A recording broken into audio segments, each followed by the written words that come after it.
Siz bu kitabdan, Qurandan sorğu-sual olunacaqsınız. Onlara kifayət eləmirmi? İndi isə sorğu-sual olunacağımız, açıq-aydın olan, miriyə yetməyən və sərf etməyən ayələrlə tanış olaq. Əvvəlki qiblə barədə sualımıza hələ də Qurandan cavab gəlməyib. Nisa surəsində buyurur ki, kim ona dəlillər gələndən sonra Rasuldan üz döndərsə, və mən yuşaqiqir rasulə, kim Rasuldan üz döndərsə, min bə'di mə təbəyyənə ləhul hudə, ona hidayət bəyan olandan sonra. Yaxşı, bunu götürək Quran.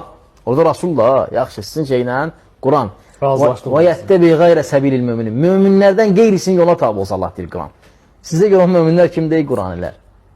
Və kimlər olub Allah Rasulun vaxtında?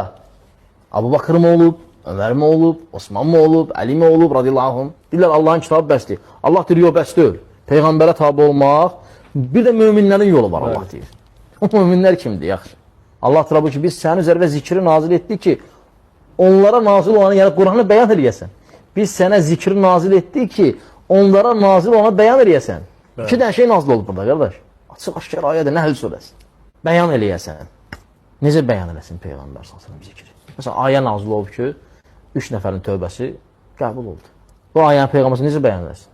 Ümumiyyətlə, bu ayə nazil olmamışdan qabaq məsələlər oldu.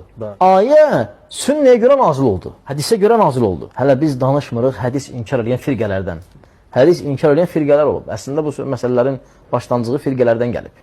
Cavabsız suallar damız. Cavab da yoxdur.